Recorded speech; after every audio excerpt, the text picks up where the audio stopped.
vamos a empezar. Los VIH pertenecen a la familia Retroviridae, son los únicos virus de todos que tienen una transcriptasa reversa y esa transcriptasa reversa hace que estos virus finalmente cuando entran dentro de la célula se conviertan en virus DNA y ahí sigan todo su ciclo como si fuera un virus DNA. En la familia Retroviridae tenemos varios virus que ustedes están viendo. Esta tabla no se la tienen que aprender, por supuesto. Tenemos los virus de VIH y tenemos los primos de los VIH, que son los HTLV, que son los virus de la leucemia de la célula T humana. Recuerden cuando yo les dije que únicamente los virus DNA tenían ese potencial oncógeno. Pero este virus, como que su esencia en apariencia es un virus RNA, pero su esencia es ser DNA. Entonces estos virus a la larga se van a convertir en DNA y por eso algunos de esta familia pues van a tener también ese potencial oncógeno.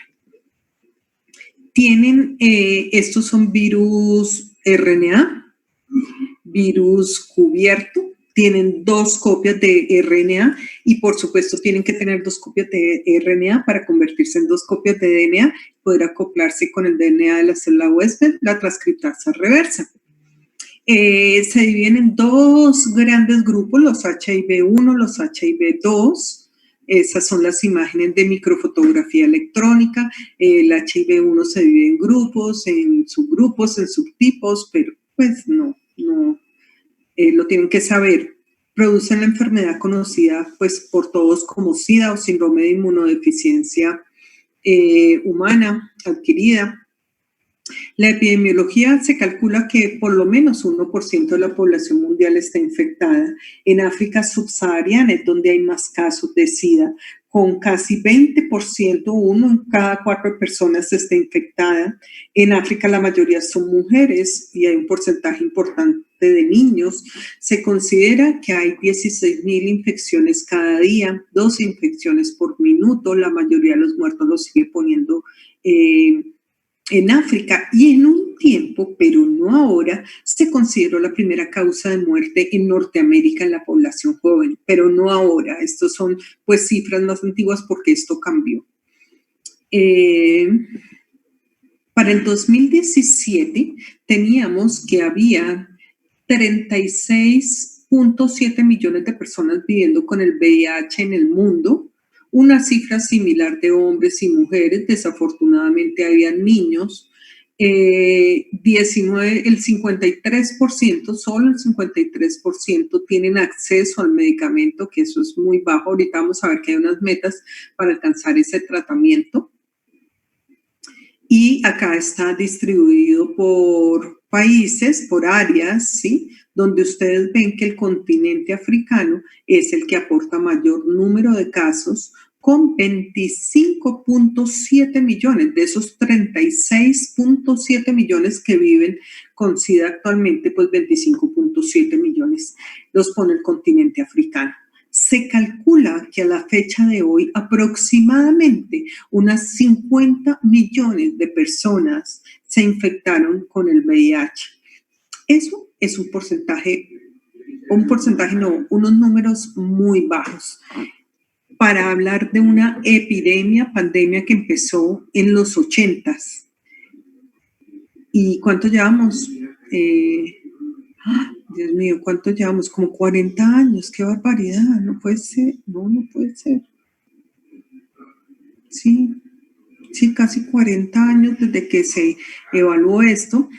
Entonces, ustedes ven que eso no es la gran pandemia. La humanidad no va a desaparecer o no se va a diezmar por virus del VIH.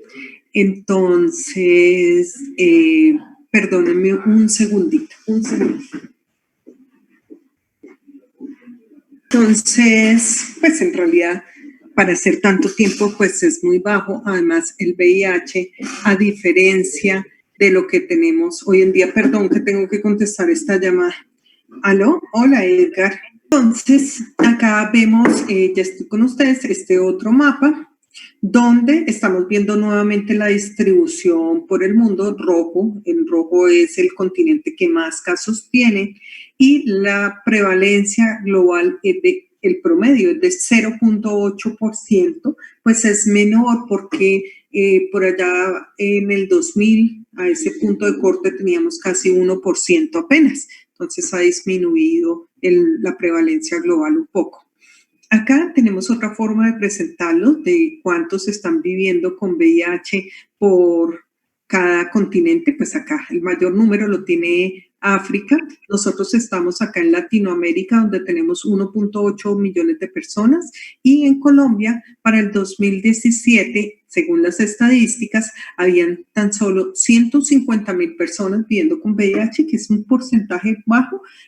Pudiera haber subregistro, por supuesto. ¿De qué se morían las personas en el año 2000? En el año 2000 se morían principalmente de enfermedad isquémica, de infartos cerebrales. Esta palabra de stroke la usan en inglés para referirse a lo que nosotros llamamos ACV, enfermedad, un accidente cerebrovascular. Infección respiratorias bajas, y ustedes veían que el VIH estaba dentro de 1, 2, 3, 4, 5, 6, 7, séptima causa de muertes para ese año, para el año 2000. Miren la cantidad de gente muriendo por tuberculosis, todavía la cantidad de gente muriendo por diarrea. La gente no debería morir por diarrea ni, bueno, por infecciones respiratorias bajas todavía, porque es que una neumonía sí puede ser muy devastadora, pero por diarrea esto habla más que todo de gente que no puede acceder a los servicios de salud. Pero miren lo que pasó para el año 2016. Para el año 2016, pues se sigue muriendo la gente de infarto, se sigue muriendo de accidentes cerebrovasculares, pero hoy parece que ya no se muere, menos gente por diarrea, menos gente por tuberculosis, y el VIH desaparece como una causa, como la principal causa de muerte. Sin embargo, para los países de bajos ingresos, VIH sigue apareciendo, y aparece además como la cuarta causa de muerte por encima del accidente cerebrovascular. Y miren las primeras causas de muerte en nuestros países más pobres. La gente se muere de infecciones respiratorias y de diarrea, lo cual habla pues de unos muy malos sistemas de salud.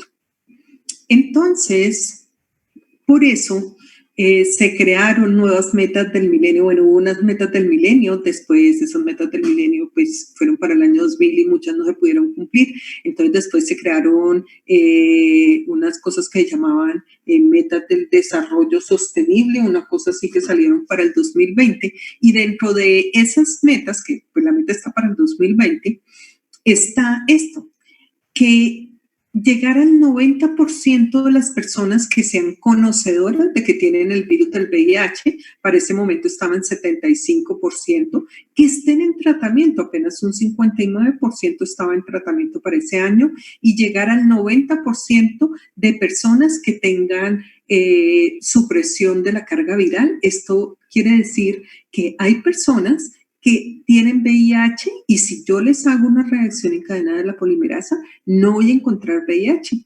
Es indetectable. Entonces, a eso, al 90%, si tienen un tratamiento adecuado, se puede llegar.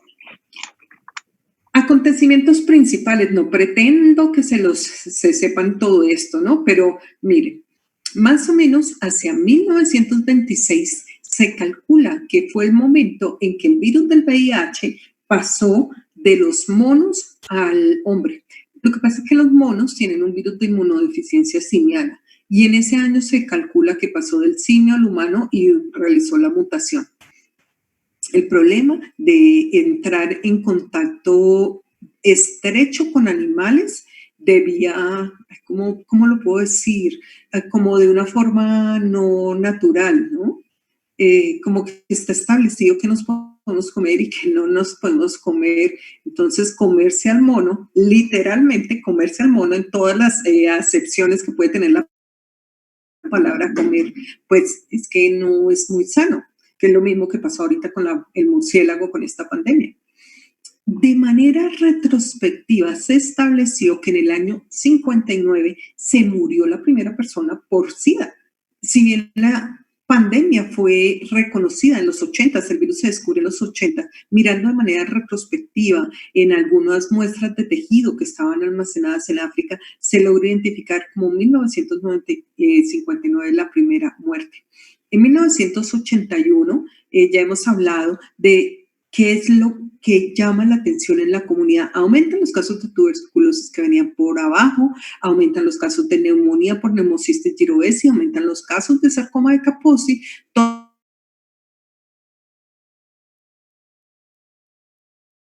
esto ocurre previamente sana y después se dieron cuenta que esa población, la mayoría era hombre y que la mayoría de esos hombres pertenecían a la comunidad gay. Miren todo el tiempo que pasó desde 1959. ¿Qué quiere decir?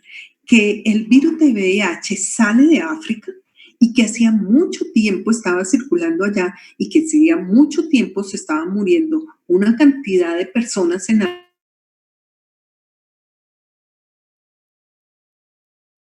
África, pero nadie, así suene muy negrito, menos que se estuviera muriendo, hasta que la enfermedad no llega a Estados Unidos, no empieza la investigación. Igual pasó cuando fue la amenaza del ébola. El ébola existe, y nos van a contar sus compañeros a quienes les tocó la exposición hace mucho tiempo en África, pero hasta que tuvimos esa epidemia que se estaba saliendo como de control en Congo y amenazó al mundo occidental, fue cuando volteamos a ver ese continente africano que lleva tan golpeado por esta enfermedad. En 1982 se usó por primera vez el término del SIDA. En 1983 el virus es aislado por el Instituto Pasteur. Eso dio origen a toda una novela del mundo académico porque se agarraron literalmente a las mechas los franceses con los estadounidenses porque más o menos ellos reportan en 1983 como en diciembre que descubrieron el virus y en enero lo anuncian en Estados Unidos. Entonces,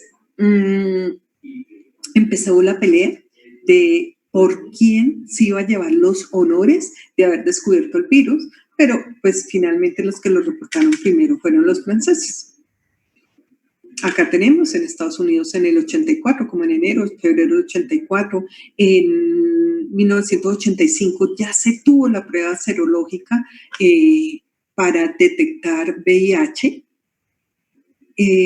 Ahora que veo esas cifras, pues me llama mucho la atención, ¿no? Bueno, sí, pasaron casi, sí, no, siempre se demoraron casi un año, ¿no? Para hacer las primeras pruebas, porque lo pensaba es porque ahorita con el tema de coronavirus estamos, pues, como maniatados porque no hemos podido o no han podido los científicos encontrar una prueba adecuada para detectar anticuerpos. Ni las pruebas rápidas, que parecen como una prueba de embarazo, ni las pruebas de ELISA tienen la suficiente sensibilidad que desearíamos para detectar anticuerpos contra el coronavirus.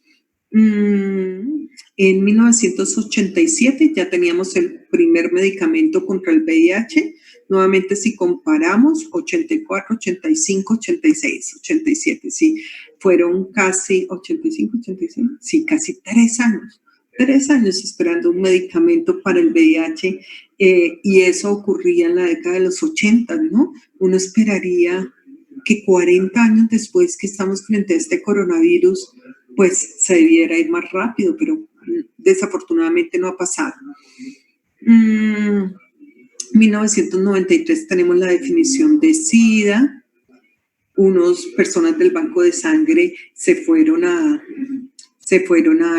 la cárcel por no haber implementado las pruebas. Yo estaba apenas empezando en el campo profesional cuando empezaron a llegar los casos de VIH a Colombia. Y yo me acuerdo que pasaba algo muy parecido con los pacientes de coronavirus, y era que nadie los quería tocar, porque pensaban que si uno tocaba al paciente como que se le iba a entrar el virus, y pues eso no es así. Entonces, ahorita nos pasa con el coronavirus, hemos tenido emergencias en el hospital, entonces, que hasta que no se ponen los guantes, no tocan al paciente. Y no es así. Es decir, el problema es que el virus sí se puede quedar en la piel, correcto, y que después de que se queda en la piel uno se lo puede autoinocular por la nariz, eso es verdad, pero el virus no le va a entrar por la piel. Yo siempre le digo a los colaboradores allá del hospital, digan, este no es el ébola. El ébola sí se transmite por el sudor y puede entrar a través de la piel. Ustedes saben que prácticamente ningún microorganismo tiene la capacidad de entrar a través de la piel intacta.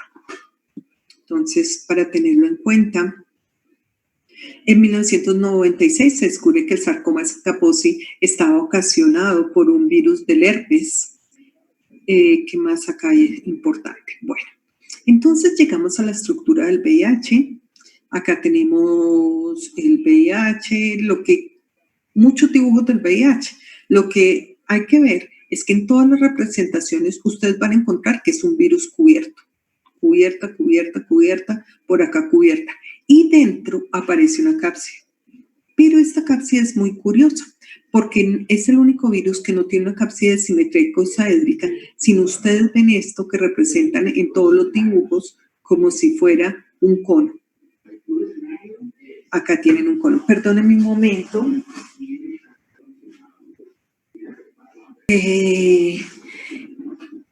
Tiene esa cápside que parece un cono. Acá están viendo el cono dentro. Y acá tenemos pues esta estructura muy bonita. Entonces, ¿qué vamos a ver? Una cubierta. Sobre la cubierta tenemos unas proteínas. Sabemos que un virus no puede tener solo la cubierta porque si no sería infeccioso, sino que tiene que tener estas proteínas de superficie. En este caso, estas proteínas de superficie se denominan GP. GP quiere decir glicoproteína. Y tenemos después, si ustedes están viendo esta capa interna, que es la capa verde, que está representada acá en verde, eso lo van a encontrar en algunos virus. Por ejemplo, herpes lo va a encontrar, ortomixoviridad.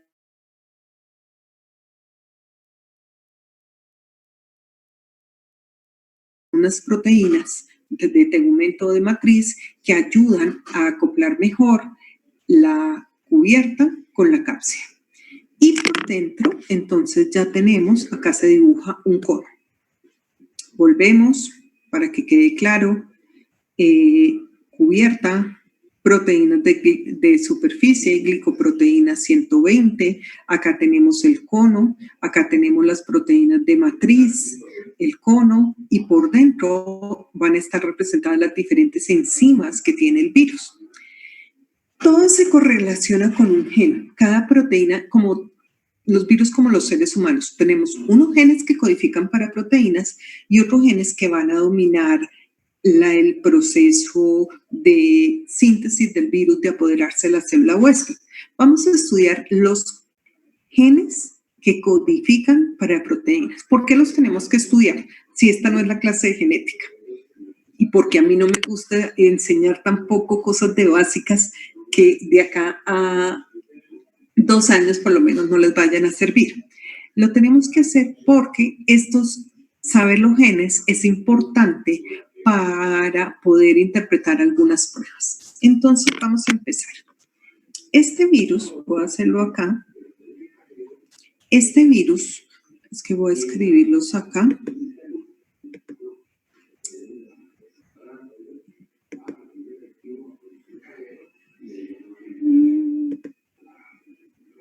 Listo. El primer gen que tenemos, no, mentiras, ese no es el primero, pero voy a escribirlo acá. Polimerasa.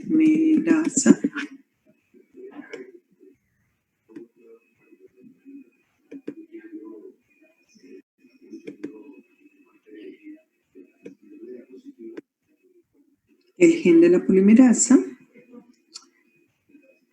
se llama así, Pol de polimerasa. El otro gen se llama el gen de envoltura.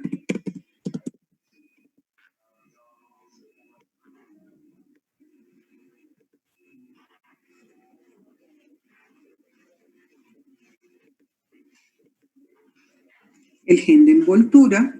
Y finalmente tenemos el gen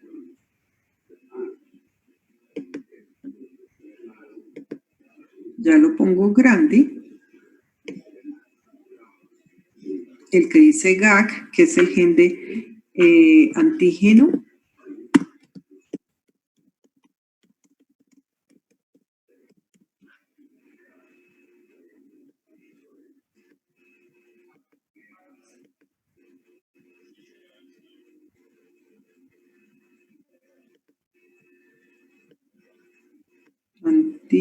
de grupo.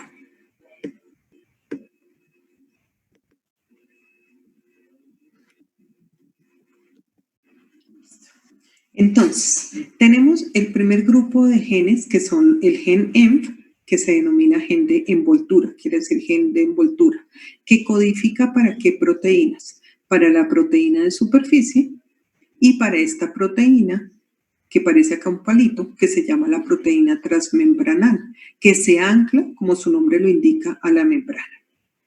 Vamos para adentro. Tenemos los genes denominados genes GAG o antígeno de grupo. Los genes del antígeno de grupo codifican para 3 proteínas. MA, el que está acá, MA, proteína de matriz, que es estas proteínas que yo les mencionaba que están entre la envoltura y la cápside, proteína de matriz. Codifica para la proteína de la cápside, que es lo que está en bolitas naranja, que es lo que finalmente se va a formar la cápside. Y codifica para unas proteínas que se llaman proteínas de nucleocápside, que vemos acá como otras bolitas. La línea sería el RNA y las bolitas que fueran como las cuentas de un rosario serían las proteínas de nucleocápside que están directamente ensambladas con el material genético. Matriz, cápside y nucleocápside. Y finalmente tenemos las proteínas o el gen que codifica para enzimas que se llama el gen POL o gen de polimerasa. ¿Para qué enzimas codifican? Primero, para la transcriptasa reversa. Acá lo tenemos. No tienen un puesto fijo dentro de un esquema del virus. Usualmente se representan dentro de la cápside del virus, pero a veces pueden estar algunas, la proteasa, por ejemplo, puede estar por fuera. Entonces, ¿qué enzimas? La transcriptasa reversa. Como sabemos, la transcriptasa reversa convierte el RNA al DNA. La PR, que es una enzima que se llama una proteasa.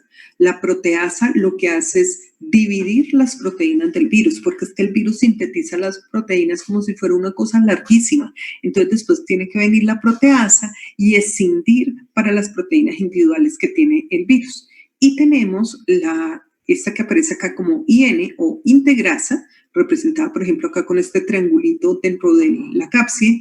La integrasa es una enzima que ayuda a que el DNA del virus se acople con el DNA de la célula huésped.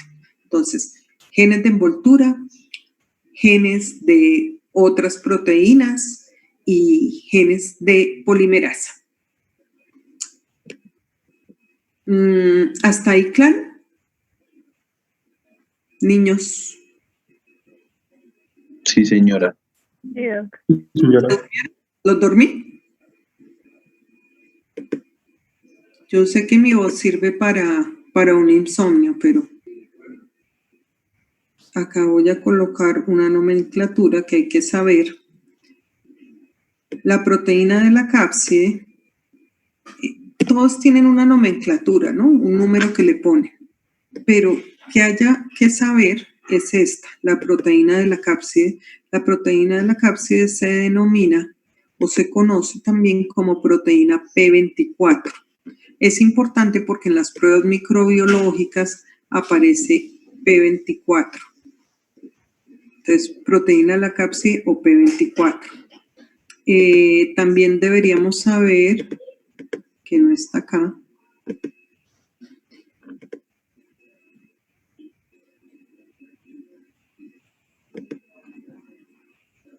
la proteína de superficie, que se denomina, también porque hay pruebas para esto, la GP 120. Entonces, digamos que esas dos nomenclaturas deben saber. La proteína de superficie también se denomina GP120 y la proteína de la cápside se denomina GP24. ¿Claro para todos o alguno se me quedó? Claro. ¿Me están escuchando bien? Sí, señora. Sí, señora. Claro, profe. Bueno, yo, de verdad, cuando doy estas clases así, yo me siento como autista. No sé si a quién le estoy hablando. Este virus tiene una transmisión sexual en el 90% de los casos, pero se puede transmitir de la madre al hijo. Puede entrar también por otras formas de penetración directa, no solo transmisión sexual, sino por el uso compartido de jeringas, por accidentes laborales, y ya veremos qué importancia tienen otros líquidos corporales, si se transmite también por otros líquidos corporales. ¿Cómo ingresa al virus a la célula huésped? Lo primero que hay que saber es que el virus se une al receptor, la GP120 se une al receptor CD4. Y ese CD4, ustedes saben que está expresado, se expresa en muchos mononucleares, como en los linfocitos T, pero también puede haber expresión en monocitos. Eso se supo desde que empezó el virus, desde que se escribió el virus, pero después se supo que el virus también se tiene que unir a un correceptor. Ese correceptor pertenece al grupo de las quemoquinas. Entonces, el virus se une al receptor de quemoquinas de linfocitos o se une también al correceptor de quemoquinas que está sobre los monocitos. Tienen una nomenclatura diferente, pero el concepto es el mismo. Entonces, acá en esta otra imagen vemos el virus del VIH, GP120, la proteína transmembranal 41, el CD4 y el correceptor. Entonces, el virus se une inicialmente GP120 con CD4 y cuando se produce esa unión, después se une al correceptor y la proteína transmembranal tiene como un cambio conformacional y se ancla a la membrana de la célula huésped. Es como si usted viera, si estuviera dentro de la célula, usted viera como un globo que se le está aproximando y la proteína transmembranal es como la cuerdita de la cual usted tiene que jalar para que el virus se ancle a su célula huésped. Acá estamos viendo lo que pasa con la GP120. La GP120 desde el principio se pensó, bueno, si se une a la GP120, ¿por qué no creamos una vacuna, cierto? Contra GP120, algo así como que inyectamos la proteína GP120 para las personas y que creen anticuerpos contra GP120. Pero la GP120 resultó ser un monstruo de proteína. Es una proteína gigante. ¿Monstruo? ¡Oh, monstruo! Es una proteína gigante que tiene dos dominios y esos dos dominios se abren o están unidos por un puente y se abren y esa parte que se abre o que tiene oculta la GP120 es la que se va a unir con el receptor CD4 y esa región es hipervariable.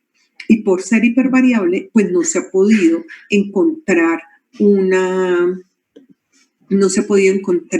pues una vacuna porque el virus, esa parte hipervariable de la GP120 está mutando constantemente.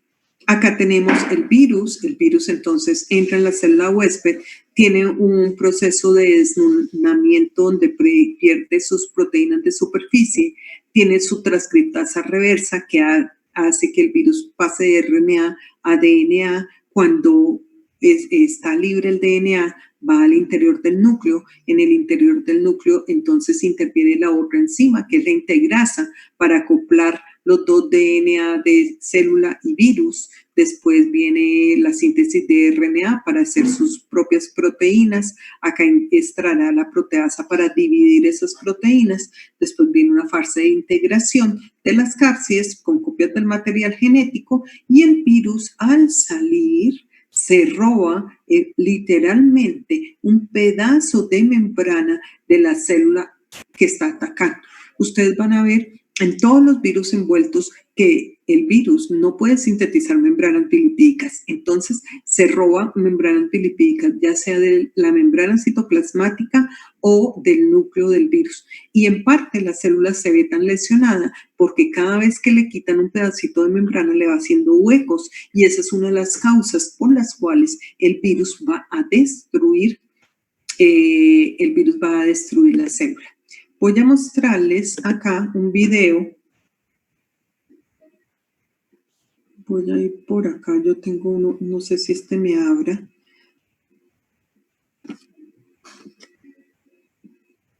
Voy a ver si me abre este.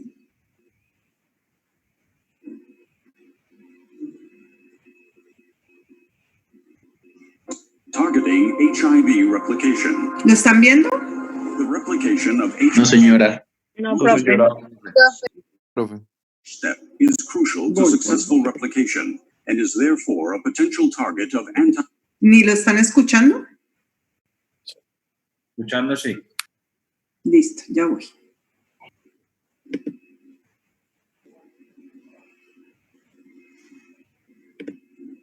¿Ahí están viendo esta pantalla con un dibujo de un virus? No, profe. No. Sí, profe.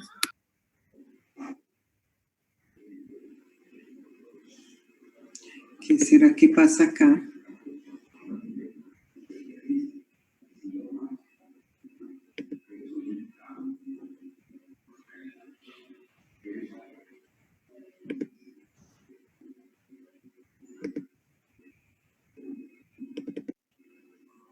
Ahí. Sí, profe. Ahí sí ya. Ah, bueno, listo, lo logré. Entonces voy para atrás. Targeting HIV replication. The replication of HIV-1 is a multi-stage process. Each step is crucial to successful replication and is therefore a potential target of antiretroviral drugs. Step 1 is the infection of a suitable host cell, such as a CD4-positive T lymphocyte. Entry of HIV into the cell requires the presence of certain receptors on the cell surface. CD4 receptors and co-receptors, such as CCR5 or CXCR4. These receptors interact with protein complexes, which are embedded in the viral envelope. These complexes are composed of two glycoproteins, an extracellular GP120 and a transmembrane GP41. When HIV approaches a target cell, GP120 binds to the CD4 receptors. This process is termed attachment. It promotes further binding to a co-receptor. Co-receptor binding results in a conformational change in GP120. This allows GP41 to unfold and insert its hydrophobic terminus into the cell membrane. GP41 then folds back on itself. This draws the virus towards the cell and facilitates the fusion of their membranes.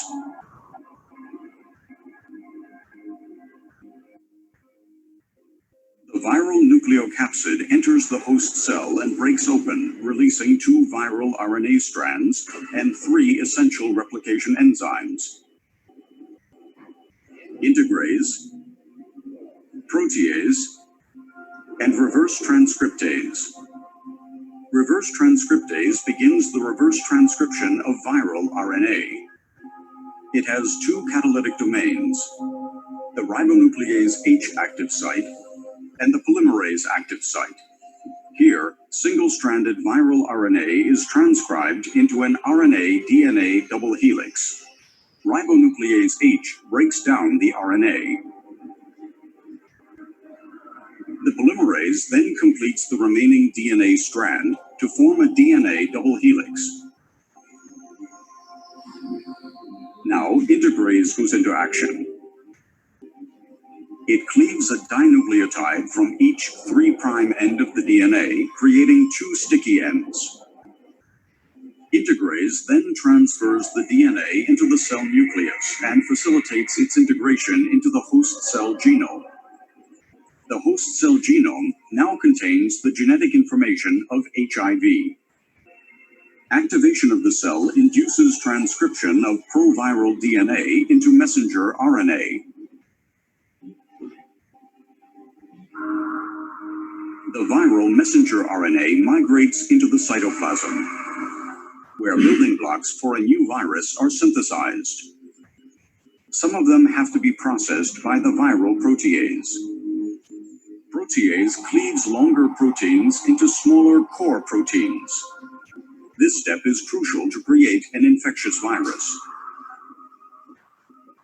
Two viral RNA strands and the replication enzymes then come together and core proteins assemble around them, forming the capsid.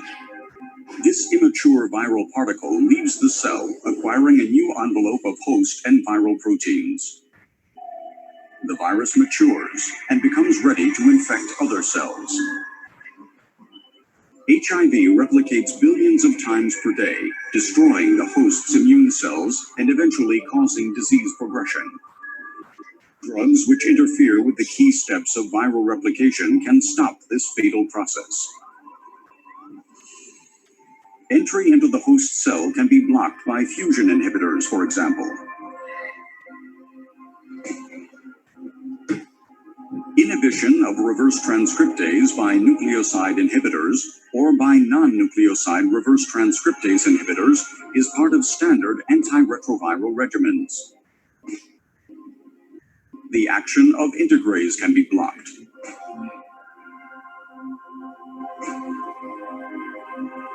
Protease inhibitors are also part of standard antiretroviral therapy. Each blocked step in viral replication is a step towards better control of HIV disease.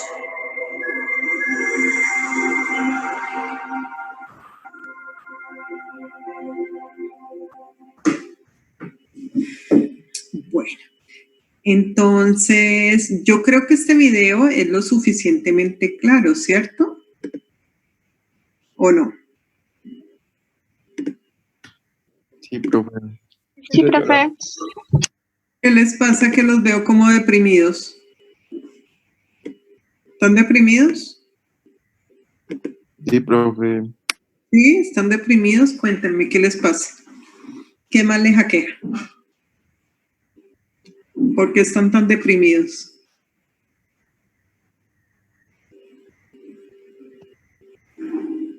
A ver, Santiago. ¿Por qué nadie quiere hablar?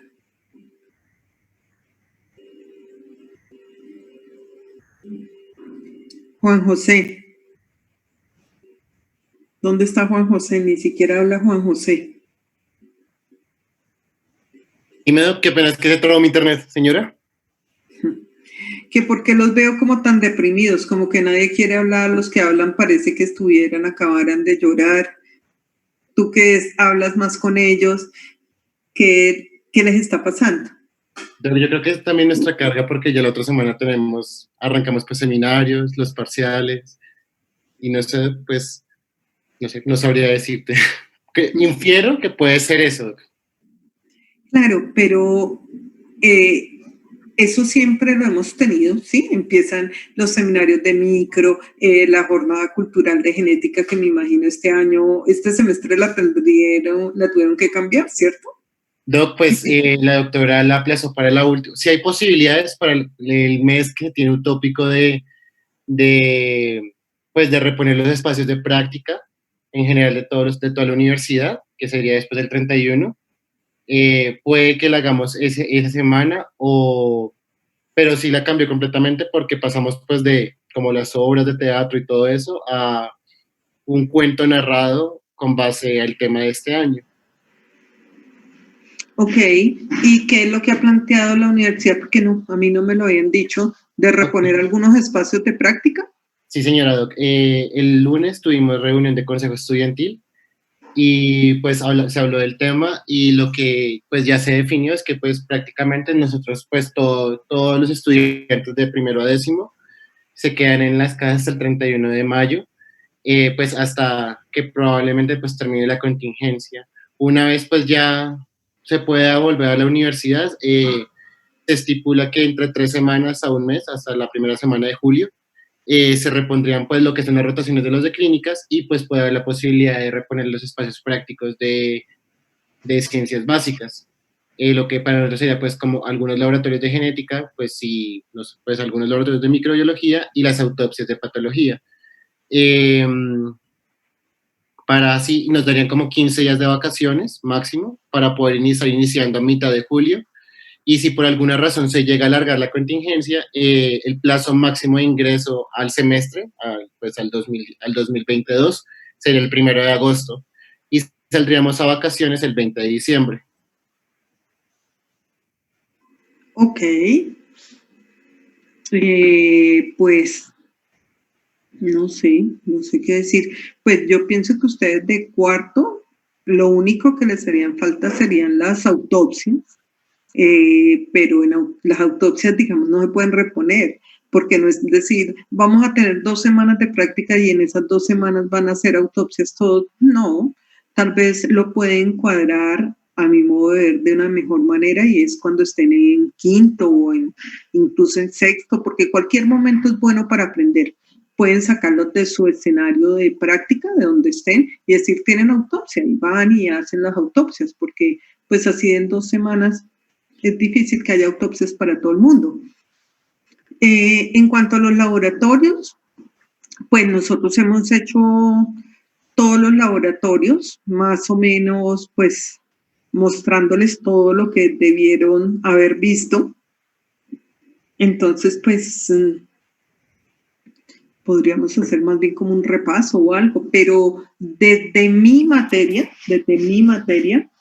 yo entiendo pues que no es lo mismo que una clase presencial, pero todos los contenidos se los hemos dado. Entonces, no sé a ustedes qué les gustaría de práctica, como ver presencial, qué han pensado. Pues Doc, yo la verdad pues ya había pensado, pues como ya toda la parte como tal práctica pues hablando de micro, pues ustedes nos las han dado y los temarios pues los hemos descubierto, pues no sabría, en micro no había pensado, Doc, porque en genética la doctora Lilian ya nos dijo o sea, me dijo que los últimos laboratorios, o sea, el que estamos haciendo ahorita online en una aplicación súper charra, que nos pueden pipetear. Bueno, la verdad es muy dummy, teórico y un poco fastidioso. Lo más probable es que si en esa semana, pues, de reposición se pueda podamos hacer ese laboratorio presencial en la universidad. Y ahí también, o sea, ahí también se da el caso, profe, con base en lo que dijiste, las autopsias, muchos, pues, compañeros, pues, ya de clínica se quejaron porque obviamente estábamos al 43.7% del semestre cursado.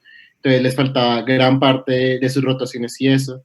Y la otra opción que también la universidad propone, fuera del mes adicional que se tiene pues predispuesto para realizarlo, pues cumplir con los espacios de práctica, sería también hacer como intersemestral, pero durante el semestre. Sería que los espacios de práctica se fueran del semestre que se cursa, hagamos de cuenta, nosotros en quinto rotaríamos o haríamos nuestras actividades de quinto en la mañana y en la tarde, no sé, en autopsia, hagamos de cuenta. Si no, obviamente lo más probable es que no tengamos semana de receso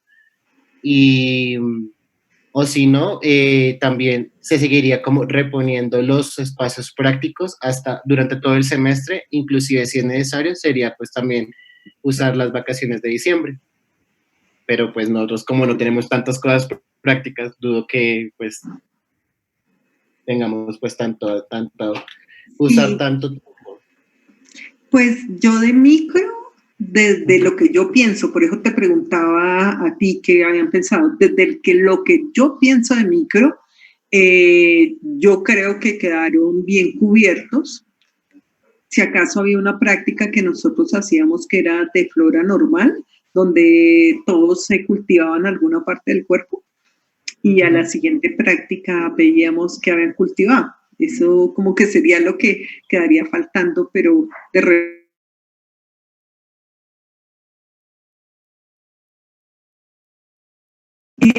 Yo pienso que los que más se afectan, sin lugar a dudas, son los de clínicas, porque es muy difícil recuperar esos tiempos.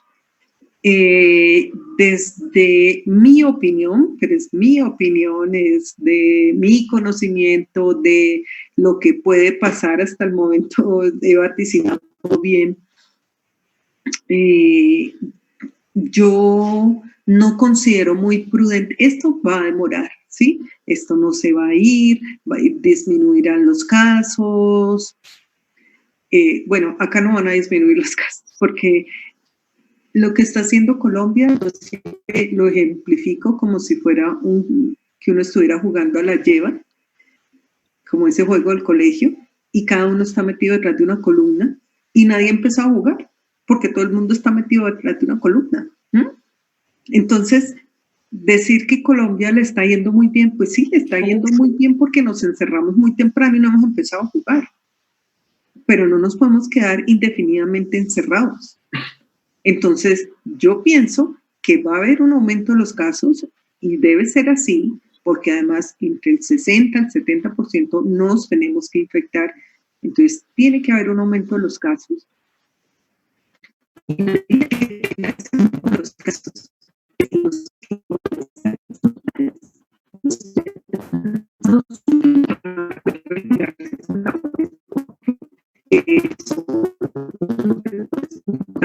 permanecen mucho tiempo en contacto, entonces es muy peligroso dar permiso para que los estudiantes se reintegren. Pasará algún día cuando los estudiantes se puedan reintegrar. Yo me imagino que no todas las clases teóricas se puedan dar presenciales, solo las que cada profesor considere que son imprescindibles, que es muy importante dárselas presencial, y las prácticas tendrán que hacerse por grupos más. Es lo que yo pensaría que puede llegar a pasar, como lo veo yo en mi bola de cristal. Yo veo muy difícil que para el 1 de agosto podamos volver a la normalidad con los estudiantes de colegios y universidades, la verdad. Lo veo complicado. Esto el doctor Parra y el doctor Granados nos lo dijeron, o sea que la mayoría de clases teóricas se van a seguir virtualizando, o sea, se irían como a la universidad del hospital a lo necesario, en chiquigrupos. Además, yo le pregunté personalmente al doctor Granados, pues por nuestro semestre, y como nuestro semestre es tan chiquito, no solamente somos 94 personas, doc. Entonces, más los que se queden y los que repitan de quinto, los grupos de rotación serían muy pequeños, y lo que tú dices, o sea, serían en grupos muy pequeños y no todo el tiempo como pues se venía estipulando, hasta que pues todo vuelva como a su pseudo normalidad. Así es, ya veremos qué pasa. Entonces, bueno, listo. Retomemos, ánimo que esto no va a ser para siempre, ¿sí? Ustedes van a poder volver a sus fiestas, van a poder volver a salir, la vida va a volver, algún día le van a contar a los nietos que esto pasó, pero tenemos que ser fuertes, sí, tenemos que tolerar esto. A nadie le gusta, pero tenemos que tolerar, y yo sé que para ustedes a veces se les dificulta, es harto estar conectado a una pantalla y cuando el profesor no está, pues yo lo veo por mis hijos, porque ellos ponen una clase, el profesor ni siquiera le ven la cara. Otros no les dan la clase, sino les mandan un poco de trabajos para que estudien. Entonces, de todas maneras, ustedes tienen como un poco más de tiempo, el tiempo que ya no se tienen que desplazar, de transporte y eso. Entonces, pues, traten de aprovechar ese tiempo que tienen extra para de pronto poder estudiar un poquito más. Dos preguntitas antes pues, de reiniciemos.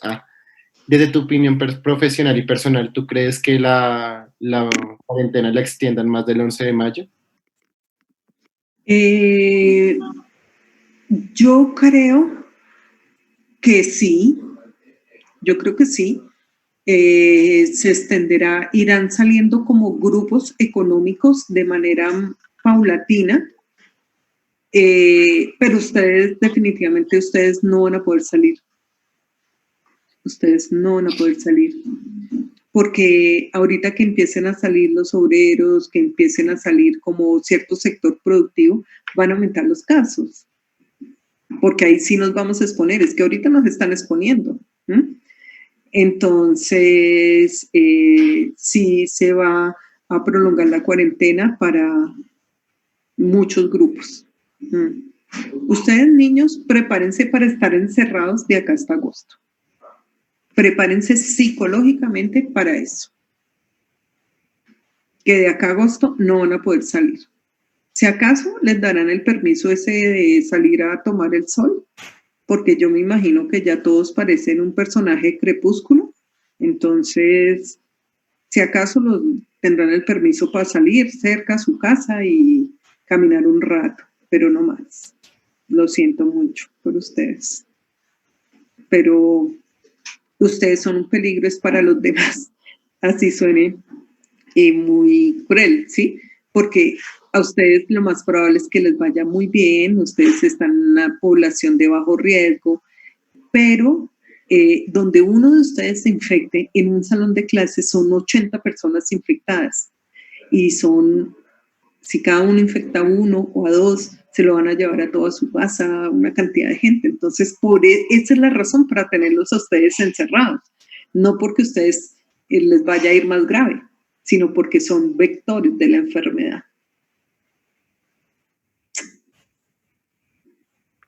Doc, una pregunta. Dime. Una persona que se infecta con el virus y se recupera, ¿puede luego volver a reinfectarse? Es que no sabemos, ¿sabes? De esto es más lo que no sabemos que lo que sabemos. Mira, no sabemos cosas como qué pasa con las personas asintomáticas. Una persona que tuvo el virus de manera asintomática, ¿tendrá anticuerpos? No sabemos.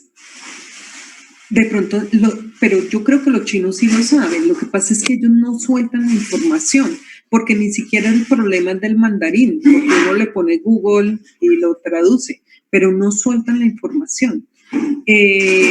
Después, ¿cuánto duran los anticuerpos? Los que sí tienen anticuerpos, ¿cuánto va a durar la inmunidad?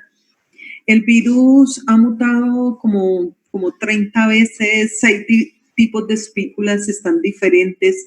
Entonces, si la inmunidad frente a un tipo de virus, sin mutar, sea una inmunidad cruzada, protectora frente a otro virus, no lo sabemos. En dengue, los que nos van a exponer dengue, y de paso pues les digo esto para que lo estudien, en dengue la inmunidad cruzada es una perversidad.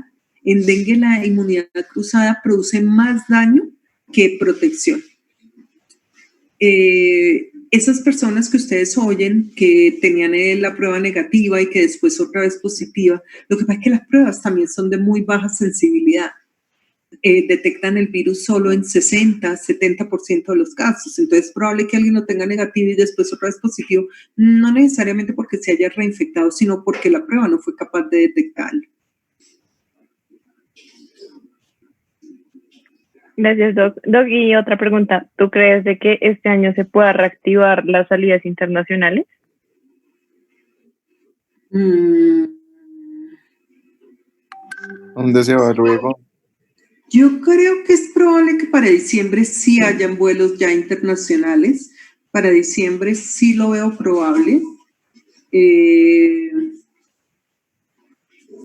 Con una cantidad de restricciones que tendrán que hacer pues en los aviones, disminuir el número de personas y eso, ¿no? Porque los estudios en los aviones pues de este virus seguramente ya de pronto han hecho más estudios de las personas que viajaron contagiadas y sabrán más cosas, pero cuando salió eso de que la persona adelante, la persona que está al lado, eso viene de lo que sabemos del meningococo. Yo se los conté alguna vez, de un paciente que viajaba incubando el meningococo y solo se lo transmitió a la persona que estaba justo al lado, no al que estaba en el pasillo, un pasillo de distancia, en el que estaba adelante ni al que estaba atrás, sino solo al que estaba justo al lado. Pues estamos extrapolando esas medidas, pero seguramente debe haber cantidad de estudios que no han publicado donde han hecho el seguimiento a las personas infectadas que viajaron en esos aviones. ¿Qué pasó? Por ejemplo, esa niña que dicen que viajó de Bogotá que fue a la costa, que venía infectada y que ya cuando se bajó del avión fue que dijo que ella venía infectada. Pues ella creo que sí iba con su tapabocas, pero hasta el momento no sabemos que nadie más de ese avión se haya infectado y ojalá así fuera. Lo que sabemos sí es que hay personas que, como con tuberculosis, hay personas que eliminan cantidad de virus y hay otras personas que casi no eliminan virus al medio ambiente. Entonces depende de eso la transmisión. Bueno. Gracias. ¿Más preguntas de esto? ¿Seguimos? Profe, Sí. Dime. ¿Qué tan probable es que la enfermedad se quede como se vuelva parte del día a día, como la tuberculosis o como el neumococo, que sea un virus más? Toda la probabilidad del mundo. Es como, por ejemplo, ya nadie habla de Zika y chikungunya. Entre otras cosas porque no tenemos suficientes pruebas, ¿no? No estamos haciendo pruebas de manera rutinaria en la población, pero en la Universidad del Bosque, que hacen seguimiento a estos virus, ellos han visto que el Zika y el chikungunya siguen circulando en la población. Lo que ocurre es que la mayoría de personas, perdón un momento, ¿no me deja ver? La mayoría de personas que se tenían que infectar ya se infectaron. Entonces, pues ya no se ven tantos casos de Zika ni chikungunya, pero igual esa enfermedad le sigue dando a las personas que no están inmunes. Entonces, desafortunadamente, pues yo tuve la esperanza de que este virus algún día desapareciera como fue el SARS. El SARS cuando empezó se extendió de China, se extendió a Europa, llegó a América, llegó a Canadá y en Canadá se diseminó como si fuera eso pólvora y de un momento a otro se desapareció. Y no se diseminó para el resto de América y se desapareció y se desapareció. ¿Para dónde se fue? Ni idea. Y yo tenía la esperanza, la verdad, que con este virus fuera así, pero no. Ya se diseminó demasiado, ya está demasiado metido en la comunidad. Entonces, pues, lo único es que haya una vacuna o un tratamiento, pero el virus se va a quedar, a no ser pues que la divinidad del universo obre de alguna manera milagrosa y se desaparezca un día. profe, otra pregunta. Dime. ¿Es verdad que solo el 7.7% de los casos totales han sido descubiertos? Es decir, como que hay un subregistro y hay muchos más casos positivos andando por ahí. Sí, es que vi que solo el 7.7%, o sea que habían sacado eso, que solo el 7.7% había sido descubierto de todos los casos totales. Es decir, es claro que en Colombia tenemos un gran subregistro porque no hacemos suficientes pruebas, porque las pruebas además se están demorando casi 10 días en entregar los resultados. Entonces es probable que haya mucha más gente por allí con el virus, sobre todo los asintomáticos, que sabemos que 20% de las personas son completamente asintomáticas. Entonces es probable que la gente ande por ahí. Lo que sí es cierto y es un indicador real y objetivo es que nosotros no estamos llenos en los hospitales de casos positivos o no estamos llenos en las unidades de cuidado intensivo de personas en estado crítico. Eso es como algo muy importante. Profe, una pregunta. ¿Qué tan probable es lo de la vacuna? Como lejano, como bastante lejano, porque es probable que haya grandes avances, se haya avanzado bastante en la vacuna. Lo que es muy difícil es que nos llegue a nosotros. Cuando fue la amenaza de viruela, que ya se había dejado vacunar a toda la población mundial, pues se tuvo que crear otra vez la vacuna frente a un virus que ya se conocía y Estados Unidos tardó como un año produciendo vacuna para tener la cobertura para toda su población. Entonces, si se descubre la vacuna, que la vacuna sí es probable que se descubra, pues primero será para ellos y se demorará mucho tiempo en la producción para vacunar a toda la población susceptible y solo después llegará para nosotros. Nosotros estamos en penúltimo lugar, solo estamos superados por África, que está en el último. Entonces, pues se demora. El tema de la cloroquina, pues ya cada vez hay más evidencia en contra de la cloroquina, en contra de que no funciona, no mejora la sobrevida y en cambio sí aumenta la mortalidad por los efectos secundarios que tiene. ¿Y la citromicina, Doc? No, la citromicina sí que menos. La citromicina la aprobaron en 6 pacientes nada más en el estudio francés. Eso sí que tiene menos evidencia, nunca la hemos dado. Solo damos cloroquina con un antiviral para el VIH, un inhibidor de proteasa. Doc, es que yo pues, he leído un poquito del tema, profe, y o sea, es que lo que había entendido, profe, es que al momento de solamente inhibir los receptores CK2 del pulmón, era como pues normal y se quedaba como pues asintomático, o pues era como la fase inicial, que se volvía ya más maligno, más dañino cuando ya eran las fases que se volvía ya sistémico. ¿Eso es verdad? Todos son teorías. Okay. Todos son teorías como la teoría esa famosa de la hemoglobina y que desplaza la hemoglobina y que la sobreproducción de ferritina. Se supone que el virus no hace viremia, se supone que el virus queda en pulmón.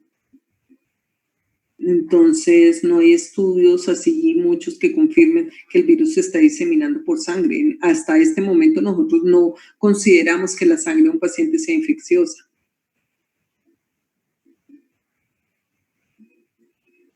Ok, Doc, listo.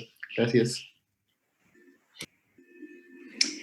Bueno, mis niños, mañana seguimos si quieren el lunes en sesión de preguntas, pero tenemos que terminar esto. Entonces, vamos a ver.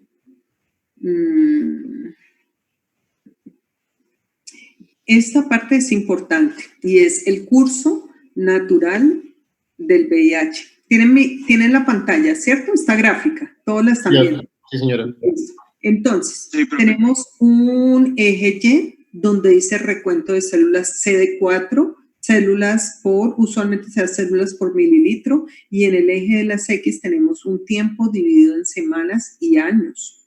Y tenemos una línea azul que corresponde a la carga viral o a las copias de RNA viral, y tenemos la línea amarilla que es el recuento de células CD4. Entonces miren lo que ocurre. Recién la persona se infecta, la carga viral aumenta muchísimo, de tal forma que una persona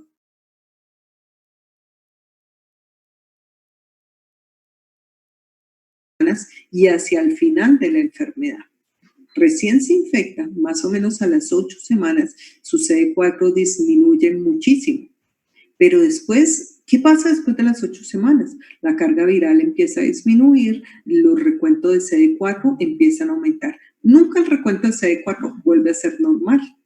El recuento de CD4 siempre va a ser más o menos bajito y año tras año el recuento de CD4 va bajando. Más o menos baja 50 células por mililitro por año y la carga viral también cae. ¿Por qué ocurre esto? Por el sistema inmune. Entonces ahí tenemos anticuerpos, tenemos células T citotóxicas y eso tienen bajo control inicial al virus. ¿Por cuánto tiempo lo van a tener bajo control? Es muy variable, pero más o menos entre 5 a 10 años. Hay pacientes que se infectan con unos virus que están un poco defectuosos y se ha visto que pueden durar hasta 10 años sin tratamiento, pero lo usual es que duren unos 5 años sin tratamiento y que a los 5 años su recuento de células CD4 cae dramáticamente y su recuento de su RNA aumenta. Entonces, el virus tiene una latencia clínica, pero el virus no tiene una latencia microbiológica. El virus se está replicando todo el tiempo y año tras año va disminuyendo la carga viral. ¿Cómo la probabilidad de adquirir el virus. La mayor probabilidad, concentrémonos acá hacia los que están en múltiplos de 10, la mayor probabilidad de adquirir el virus es cuando una persona tiene sexo anal. Yo me considero como de mente muy abierta, pero me tengo que ceñir a la anatomía. Y solo basándome en la anatomía, tengo que decir que una cosa fue hecha para una cosa y otra cosa fue hecha para otra cosa. Es decir, es diferente un epitelio vaginal, que es un epitelio estratificado, que tiene muchas capas, y es diferente a un epitelio anal que tiene una monocapa. Entonces, yo no voy a decir que sea contra la naturaleza, bueno, o si fue que el creador entonces ahí se equivocó, pero se le equivocó ese pedacito porque si era tan bueno por ahí, pues debió haberlo hecho estratificado también. Entonces, como es una monocapa, entonces es más probable que haya lesiones en ese epitelio y que el virus entre más fácil, tanto en hombres como en mujeres, por supuesto. Si el hombre es el VIH positivo y la mujer es negativa, la mujer tiene mayor probabilidad de adquirir el VIH que si es al revés, es decir, si la mujer es positiva y el hombre es el negativo. ¿Por qué? Porque las mujeres van a tener más tiempo en contacto con esas secreciones que quedan depositadas en la vagina. Entonces, el riesgo de las mujeres es real. En cuanto al sexo oral, ¿qué pasa? Dice desconocido, pero real. Las secreciones sexuales o genitales, más bien el semen, sobre todo, contiene el VIH. Ahí está el VIH. Entonces, es probable que si usted se toma un vasado de semen, se le pase el VIH, adquiere el VIH, así salga después a hacer gárgaras con hipoclorito. Entonces, pues el riesgo es real. Incluso, ¿qué pasa con la saliva? En la saliva también está el VIH. Y sí, hay personas que se han contagiado a punta de mordisco, porque un caso ocurrió en un viejito que iba saliendo de un banco y lo atracó una de estas personas indigente y lo atracó y lo atacó a mordiscos y le transmitió el VIH. Entonces, sí es probable transmisión por la saliva, sobre todo pues con esas personas que están estrenando compañero sexual y tienen transfusiones de saliva de 2 o 3 horas, y si tienen una mala pieza dental, pues va a ser más el riesgo de adquirir VIH. De la madre al hijo puede pasar en el momento del nacimiento, puede pasar a través de la leche materna, pero cuando hay un tratamiento, acá estamos viendo unas cifras, cuando hay un tratamiento, pues esto disminuye muchísimo, a menos de un 5%. Las mujeres con VIH se les da parto por cesárea y se evita la lactancia para disminuir el riesgo de que pase al bebé. Entonces, ya conocemos del virus. Ahora, ¿quién tiene SIDA? ¿Qué es SIDA? Síndrome de inmunodeficiencia adquirida, pues había que tenerle como alguna definición.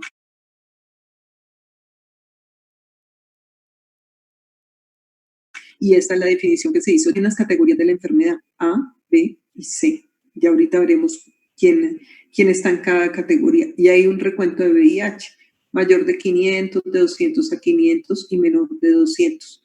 ¿Quiénes tienen SIDA? Cualquier persona que tenga menos de 200 células tiene SIDA. No importa si tiene una enfermedad tipo A, que es como enfermedad tipo A puede ser tener un forúnculo, puede ser una enfermedad tipo A, o una enfermedad tipo C es tener una micosis. No importa lo que tenga, si tiene menos de 200 células, está en VIH. Y una enfermedad tipo C, que en general son enfermedades sistémicas, no importa el recuento de CD4 que tenga, si presenta una enfermedad CD4, por ejemplo,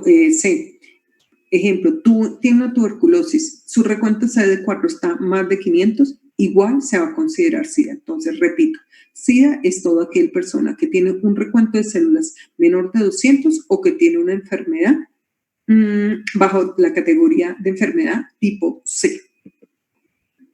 La categoría A, no se lo tienen que saber, ahí ven algunas enfermedades, una linfadenopatía generalizada, el síndrome agudo, personas que duran asintomáticas, ya les dije, hasta 10 años. Lo que les quiero mostrar, acá están las de categoría tipo B, por ejemplo, la candidiasis orofaringe, candidiasis vulvovaginal persistente. Por eso yo les decía, cuando hablábamos de cándida, que una mujer que tiene más de 3 episodios de cándida al año, adecuadamente tratada es que le dieron tratamiento vía oral, no que le pusieron ovulitos, adecuadamente tratada más de 3 episodios, toca tomarle una prueba de VIH, una displasia cervical, un herpes zóster, una listeria, pertenecen a la categoría B.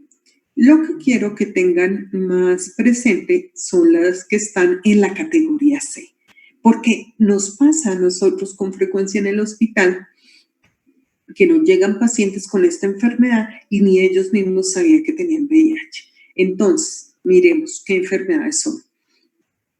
Las candidiosis de mucosas, que no incluyen la mucosa vaginal, porque ustedes saben pues, que esa es menos grave, pero una candidiosis esofágica, un cáncer cervical invasivo, todas las micosis sistémicas que vimos, coccidiomicosis, criptococosis, histoplasmosis, el neumocistis, todos esos, tener una micosis sistémica da para categoría enfermedad C, la toxoplasmosis cerebral, la tuberculosis, ¿por qué no la veo acá? Así acá.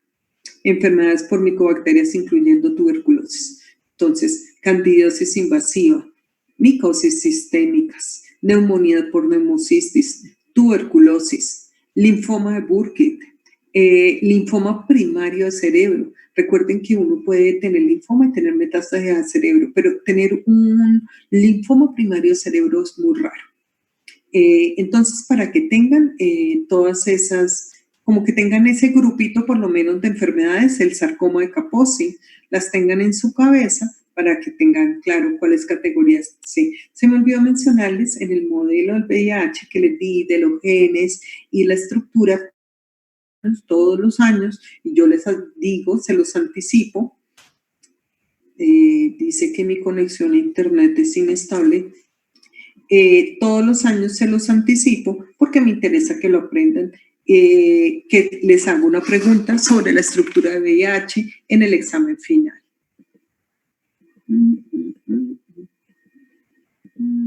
Micosis oportunistas, infecciones virales. Nos van a hablar de la leucoencefalopatía multifocal progresiva en uno de los grupos de los virus, infecciones virales. El diagnóstico. Actualmente el diagnóstico lo hacemos por 2 pruebas de ELISA. Se hace una prueba de ELISA, se hace otra prueba de ELISA por otra técnica para hacer ELISA, y si las 2 pruebas dan positivas, se considera que es positivo. En una época teníamos como prueba confirmatoria, a todo el mundo había que hacerle esta prueba de Western blot. Actualmente no, actualmente hacemos las 2 pruebas de ELISA y cuando los resultados son dudosos, entonces sí tenemos que hacer la prueba de Western blot. La prueba de Western blot, ¿qué hacía? Ustedes saben que es una técnica en la cual se pone a reaccionar el suero del paciente contra unas proteínas separadas del virus. Entonces, se consideraba que era positivo cuando se tenía anticuerpos contra cada uno de los genes. Entonces, por ejemplo, este paciente tenía anticuerpos contra proteínas de envoltura, pero también tenía anticuerpos contra enzimas codificadas por el gen de la polimerasa, pero también tenía anticuerpos contra las proteínas codificadas por el gen GAC, es decir, la P24, las proteínas de matriz y la nucleocápsida. Entonces, por eso es importante saber la estructura, es importante saber también que el antígeno P24 se mide ahora para los donantes de sangre, porque en una época los donantes de sangre solo se les medían anticuerpos. Entonces, ¿qué pasa si llega un donante que acababa de adquirir la enfermedad, que es cuando tiene una carga viral muy alta y aún no tenían anticuerpos contra el VIH? Entonces, se pide ahorita, se miren los donantes también el antígeno P24, por eso tienen que saber qué es el P24. El tratamiento para el VIH, esto es de supraespecialidad. Yo solo les voy a mencionar que se dividen en algunos grupos. Un grupo de medicamentos, solo hay un medicamento que inhibe la fusión, inhibe GP120 con el CD4, solo hay un medicamento ahí. Otros son los inhibidores de la transcriptasa reversa, que fueron los primeros que aparecieron, inhibidores de la transcriptasa reversa, y otros son inhibidores de proteasa. Actualmente se da un cóctel de uno que inhibe la transcriptasa reversa, otro que inhibe la proteasa y a veces inhiben uno de fusión. Y con ese cóctel, si el paciente tiene una adecuada adherencia al tratamiento, el paciente puede llegar a una carga viral indetectable. Es decir, yo le hago la prueba, no tiene el virus circulando, lo tendrá en santuarios inmunológicos, va a tener los anticuerpos positivos, el paciente no se considera infeccioso incluso, y la expectativa de vida actual de un paciente con VIH es igual a la expectativa de vida de cualquier otro paciente. Sigue siendo una enfermedad estigmatizante, decir tengo VIH, pero si a uno le participan en una lotería donde le dijeran, ¿qué prefiere? ¿Ganarse la lotería de una artritis reumatoidea o ganarse la lotería de un lupus o de un VIH? Es mejor cojan la boleta del VIH, porque les va a ir mucho mejor que enfermedades que son mucho más deteriorantes para el paciente, como una enfermedad autoinmune. Y yo creo que esta es la última diapositiva. Listo, niños, preguntas de VIH específicamente, dudas que tengan de su vida real, casos de la vida real. Profe, no es una pregunta específicamente de VIH, ¿te la puedo hacer de todas maneras? Sí. Profe, lo que pasa es que, bueno, a mí me correspondió el herpes 4, ¿sí? Entonces quisiera saber, se supone que se da 3 enfermedades. Entonces, tenemos que hablar de las 3 enfermedades o específicamente como la más común, que es la mononucleosis infecciosa. Dime qué enfermedades produce. Ya te digo los otros 2 nombres, profe. Dame un momento, profe, ya te los digo.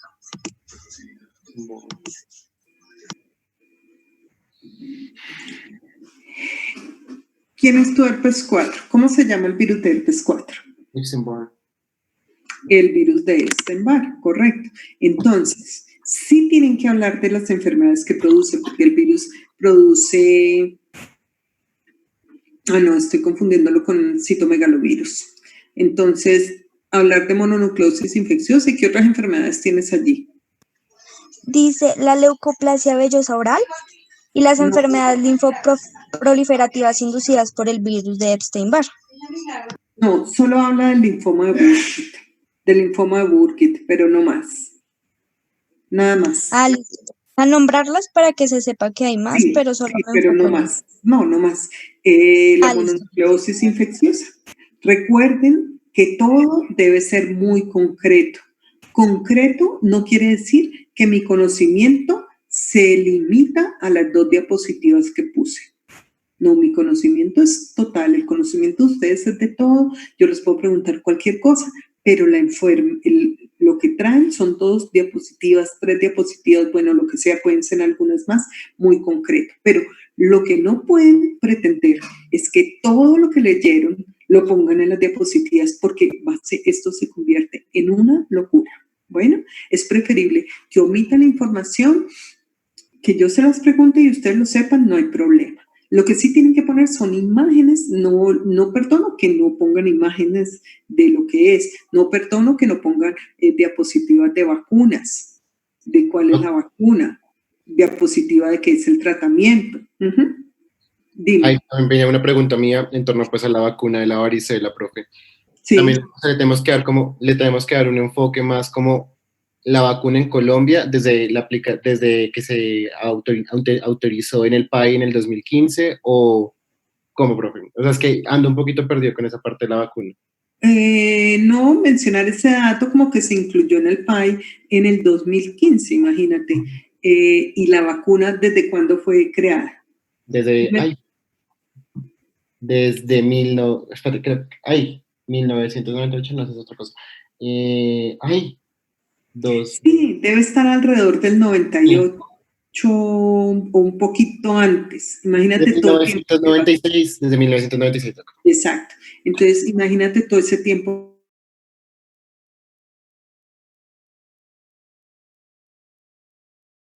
Sido vacunadas en Colombia, no. Si está en el PAI es importante, porque hay muchas vacunas y no todas están en el PAI. Y hablar como de la efectividad de la vacuna, porque al principio se decía que la vacuna no protegía de manera adecuada, de hecho muchos vacunados sufrieron varicela.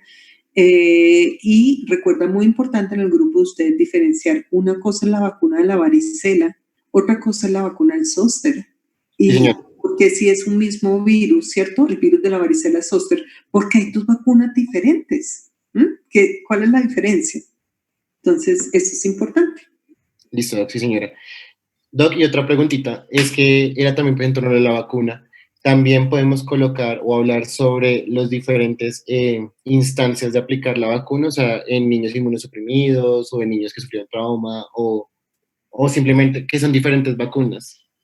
Como es la primera vez, el primer grupo, tú puedes colocar las contraindicaciones de la vacuna, porque es el primer grupo, donde vamos a hablar qué es un virus vivo atenuado y cuáles son las contraindicaciones para poner un virus vivo atenuado, porque eso van a ser generales para cualquiera que tenga una vacuna contra un virus vivo atenuado. Ok, listo. Doc, y otra preguntita, pero ya no del seminario, sino en general. ¿Esta parte es de VIH entra en este parcial o no lo colocas? No, entra en el final. Ok. O sea, hasta la última micosis, que fue la del lunes. En el siguiente parcial que va a entrar, hongos y parásitos tisulares. Tisulares, no parásitos intestinales, sino parásitos tisulares. Es el parcial en el que usualmente les va mejor de los 4 parciales, entonces aprovechen. También es importante que para el próximo parcial se aseguren de tener una buena conexión a internet. En el pasado fuimos pues muy tolerantes con todas esas situaciones, que se me salió, que no sé qué, les hicimos el parcial con las preguntas que les faltaba, del mismo parcial, sin cambiar preguntas para tener la misma oportunidad.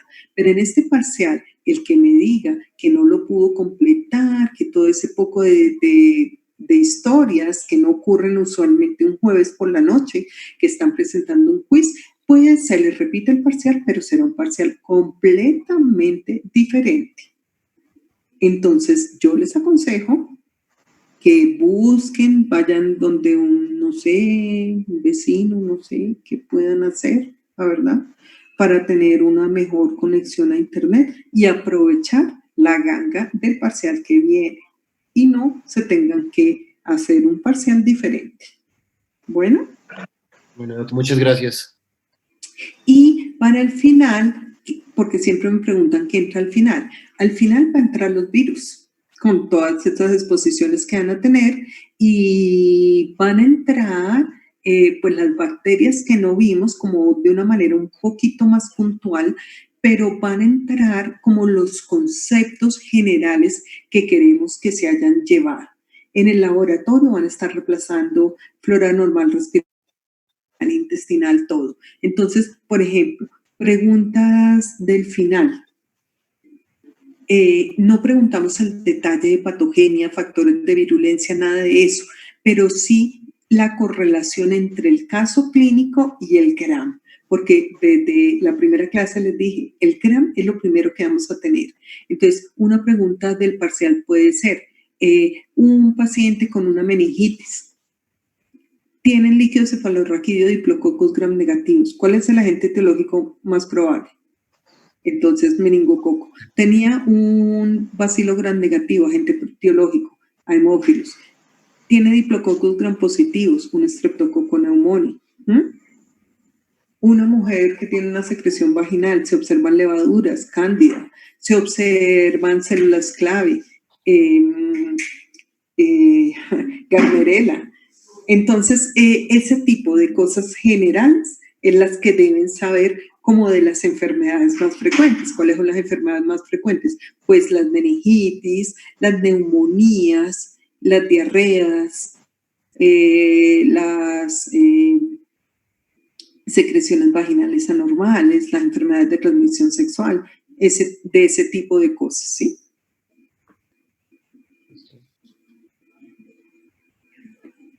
Bueno. Sí, doc, muchas gracias. Bueno, niños, listo. Entonces, ánimo, por favor. Esto no va a ser para toda la vida, ¿sí? Esto no es para toda la vida y de esto se tienen que sacar las cosas más importantes.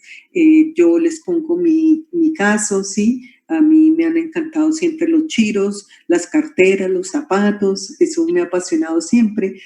Ahora me ven a ustedes en el hospital con una cola de caballo todo el tiempo, con un uniforme de cirugía, con los mismos tenis me llevo todos los días. Entonces, pues de verdad que hay cosas que uno sobrevalora y al final no tienen tanta importancia y uno puede vivir con mucho menos y puede llevar la vida más ligera.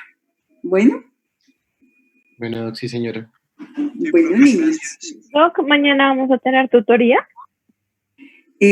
Mañana sí podemos tener tutoría. Si necesitan, me dicen a través de Juan José o si quieren de una vez me hacen las preguntas.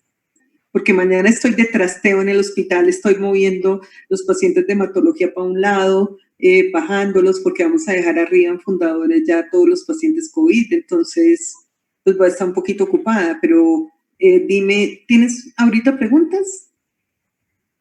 No, era por lo que en el cronograma decía que había tutoría mañana. No, me dicen con Juan José, de pronto si alguien necesita algo puntual, algún grupo necesita algo puntual, entonces me comunico con el grupo puntual a través de Juan José, les mando el link, bueno. Listo, vale, gracias. No tenemos clase, bueno. Listo. Cualquier cosa, pues me dicen, por favor, chicos. Y ahorita en 10 minutos hacemos la clase de parásitos. Ya la doctora Clavijo nos envía el link. Listo. Listo, muchas gracias. Bueno, chao. Gracias, Doc. Gracias, profe. Gracias, profe.